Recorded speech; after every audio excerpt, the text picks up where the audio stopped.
Well, thanks for having me. This is going to be a different talk than you've heard so far. Yeah. But this will be fun. I know some of you are already starting to think, wait, code? Huh? No, but this is good. Give me a chance. So, I'm Gordon Bean. I teach computer science at Brigham Young University up the road. And today I want to help you appreciate what makes code beautiful. And to start with that then, let's start with the Mona Lisa. Art, right? There's this great story, probably apocryphal, of a woman and her husband. They're in the Louvre looking at the Mona Lisa, and they're staring at it for a few minutes. And finally, the husband leans over and kind of whispers to the wife, "I just don't get what's so great about this painting." And the French guard that's standing there leans in and says, "But don't you wish you could?" Yeah. So, art, beauty, sometimes we need a little bit of training to learn how to see the brilliance and the creativity that's there. And so that's what I'm going to help you understand. So what makes code beautiful? First and foremost, code is beautiful and is useful and is good when it's correct, right? If you ask me to write some code and I give you this code that it adds, right? You want something that adds things together, and you give me a 5 and a 7 and I give you a 3, it's not good. It's not beautiful. We need code that is correct and does the right thing. But beyond that, we need code that does the right thing tomorrow. The world is constantly changing, and requirements are evolving. And so code that was right one day might not be right again. And we need the ability to adapt it and evolve it in order to keep it correct. And so the number one requirement of code is that it is easy to change. And caveat, right? All code is easy to change. You can close your eyes and mash the keyboard, and you've changed the code. Congratulations, right? We need to be able to make purposeful changes that are accurate and correct. We need to be able to keep the code correct over time. And so we need code that is easy to change correctly. And your ability to change code correctly and to make something that is still useful is directly proportional then to your ability to understand it. If you have absolutely no comprehension of the code, you're back to keyboard mashing, right? You're just making random changes and hoping that maybe it will work. But if you can understand it, now you can evolve it and be creative again and keep it up. And so the beauty in code really revolves around how well can you or future you or your colleague or another individual that's come now trying to work on it can accept it and take it and understand it and evolve it and change it. So let's use an example that might be a little more accessible. This is code for making a cake, right? We call it recipes, but you've been tasked with modifying this recipe. The frosting's a little dry and maybe a little overly sweet, and so you've been tasked with replace the frosting with something with cream cheese in it. And so you pull the recipe out and you take a look, and this is what you get. And it's not immediately obvious, where's the frosting? It's in there, but you're trying to parse it. I can already see everybody's like, okay, sugar and sugar, one of those has got to be frosting, right? Yeah, and so you start to tease this apart line upon line, and then if you saw the actual ingredients or the steps, it'd look about the same. Just one massive list of steps, and you have to figure out, well, which step belongs to the frosting, which step belongs to the cake, and now you're doing this logic puzzle of well, can this go with that, can this go with that, and you try and reproduce it. Let's see. Consider this. You pull the recipe out, and here's what you see.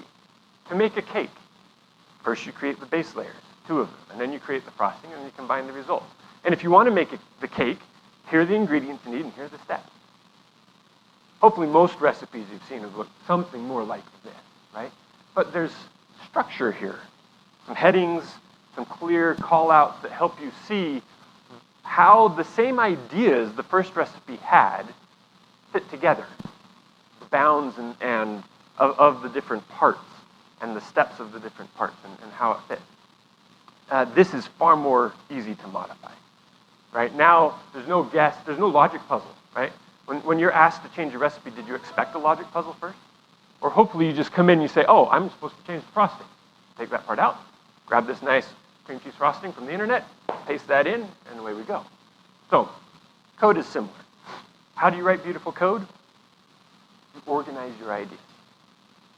Now with a recipe, we'll do that with formatting, we'll do that with headers, and maybe with little call-outs or other things to visually organize it. When we're writing code, we use functions. But functions in code is just simply a way of saying, here's a name of an idea, and here are the things you have to do to run that idea, and here are the steps that belong to that idea. It's just like a recipe, really. All programmers are just master chefs. We just cook things that are not as tasty, perhaps, as code, right?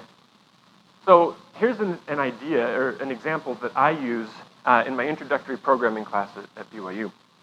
We use this library, we call it BIT. This is a little robot, that little cyan triangle. And the idea is BIT lives in this grid world, and you can move across the squares, and you can check what color the squares are, and you can even paint the squares different colors. And with those basic tools, then you can start to solve these puzzles. And so here's one puzzle we give them. We say, Bit's got this tree in his front yard. It's a beautiful tree. It's got this great canopy. It's been there for a couple of years. It's wonderful. But the physics department has written in with a formal complaint saying the tree violates some of their rules, and they want us to put in a trunk. And so, okay, Bit's got to fix the tree and paint in a trunk.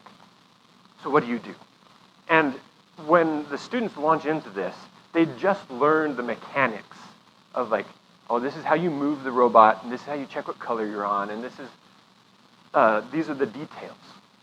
And so they want to jump straight into that. Well, check if he's on white, and if he's not, then you move, and then you check again, and then you move until you get to red, and then I'll say, well, hang on, yes, that's probably true, but let's think about it in a little bit higher level. What are the big ideas or the phases or stages of this problem? And after a few minutes of back and forth discussion, somebody will say, well, you need to get to the trunk and then paint the trunk. I mean, exactly. So let's write code that actually looks like that. And we'll just start with get to the trunk and paint to the trunk. And then I say, the rest are details. This is really all this problem is. It's obvious. And they resist that at first because in our culture, obvious is derogatory. Thank you, Captain Obvious, right? Like, we don't like obvious, and yet when your code is obvious, it's so easy to work with.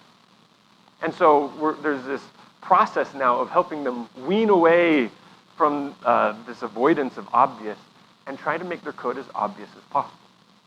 So now to wake everything back up. Now to give you an idea of how this works in action. Here's a more complicated problem. In this case, the story is Bit's navigating this cave system and needs to get from one end to the other without running into any walls. And along the main corridor of the cave, there are these red rubies that Bit needs to pick up as he goes. Basically, paint red squares white while you move through the main channel. But there's also these side caverns along the main chain, and Bit needs to explore them. Some of them are actually volcanic vents that have lava at the end, and Bit needs to like extinguish the lava, as in paint other red squares white. But then if it's not a red square at the end of the side vent, it's not volcanic, and so you can just leave it alone. Don't paint everything white, only the red squares at the end of volcanic vents, right? So it's a little bit more complicated. The nice thing is somebody's already solved this, and they've written code that does exactly that. It goes along, fixes all the rubies, puts out all the lava. Awesome. Here's the problem. That was correct yesterday. But since then, marketing has called in and said, oh, no, the story could be so much better if instead of painting the lava white, let's paint it blue, like he's throwing water on the lava or something, right? And so now the code's no longer correct. It needs to change. The requirements of life have evolved. And turns out you're the one that gets to fix it. Okay. So how hard could this be, right? We need to change some paint whites to paint blues, and maybe everything should work just fine. So we look at the code, and this is where it was like, so true story, I showed this to my 9-year-old son. And I told him the premise of, he looked at the pictures. He's done maybe a grand total of 6 hours of bit programming in his life. And that's his sum total of all programming experience. So he understood how to interpret the story problem. And I said, okay, so what would you change? And he looks at this and he's like, I know. You can just change the paint white to paint blue and it'll fix it. And so we looked in and it's like, yeah, but there's 3 paint whites. Which one would you change? And he's like, oh. And you could just see he's ready to leave. I don't think this is gonna work. So I said, hang on, now look at this code instead. And I showed him this other block of code that has, if you run either program, it has the identical behavior. The exact same steps and checks and paints and moves in the exact same order, but this one's just broken down a little bit more. I said, read this out loud like English and tell me which part should we go look at next. And so he starts reading that. Well, not at end of cave, move. If found gem, take gem. If at turn, handle turn. If at vent, explore vent. It says, oh, explore the vent. We should look at that. I'm like, okay. So if you can move left, remember left, and turn left, otherwise turn right. Go to the end. If found lava, fix lava. He says, oh, that's it, Dad, right there. Fix the lava. Okay, well, let's go look at that function. And it says, paint it white. Change that to blue. Problem solved. In one scenario, you have code that nobody wants to try and deal with, to a scenario where a 9-year-old could fix it. The logic's identical.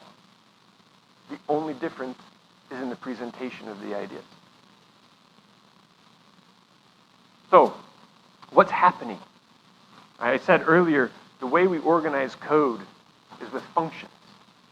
I want to just call out a few points and make them explicit. Functions name ideas. Makes it very clear what is it, how are we trying to solve this problem? We're trying to navigate a cave.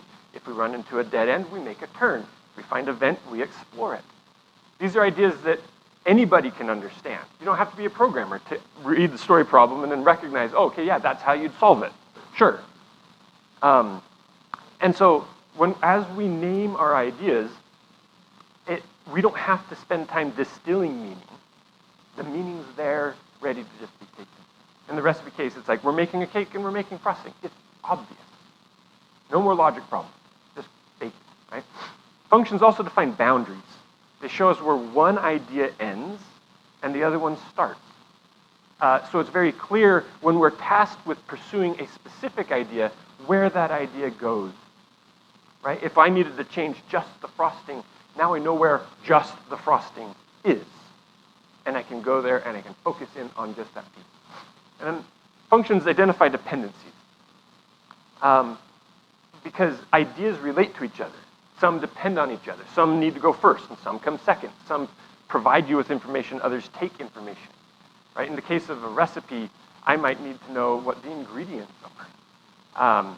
And functions, the way that code is designed, by writing a function, you're also making obvious then the bits of information it needs and the information it provides. And you can see then in the sequence of the code how those ideas fit together. And so just by breaking your code down this way, you have the same behavior in the code, but now the human has a much better experience understanding the code and working with it. So you want to write beautiful code?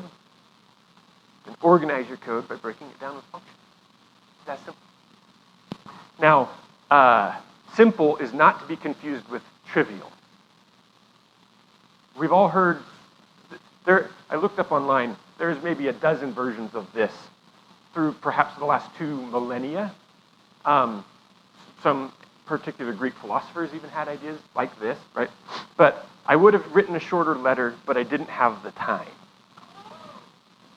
Shows us the reality of our human nature, that writing simple things is hard. We, like my students, when I present a very simple problem, we want to jump into details right away. Oh, we're going to do this and do this and do this and do this. And we actually have to work with ourselves to take a step back and actually think about the bigger picture. Well, what are the obvious pieces? And can I express my ideas obviously and break them down in obvious ways So the next time the next person gets this, it's obvious, and they can just use it, right? So it's like learning how to ride a bike. I can tell you the basic mechanics, right? Well, you put your hands here, you sit here, put your feet there, look up, pedal, right? Good luck. And then you hop on and you fall over. It's not immediately intuitive. In fact, we need time to develop this internal innate sense. We call it balance in the case of bike riding. But in all forms of art, there is an intuition that we need to practice and hone, and it takes work to do that. And we hit the curb, and we fall off into the yard, hopefully, or we hit the gravel driveway and burn. There's hard experiences that we have as we're learning how to practice the intuition of the idea. But if we practice, we get better at it. And as we practice and we develop that second nature, it allows us to do more than we could have done before. And so this is the challenge then that I would present to anybody who ever wants to write code, or anything else you hope other people will read, which I hope is all of you, right? As you make your ideas more and more obvious, as you do the work it takes to create structure into your communication, then other people will be able to access your ideas in a much better way.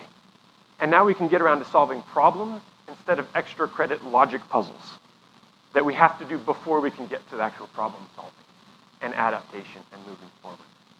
And so simplicity is hard. Organizing your code is hard. Organizing your writing is hard. It's a counter nature. It takes practice and effort. That's fine. I admit it. I'll take it.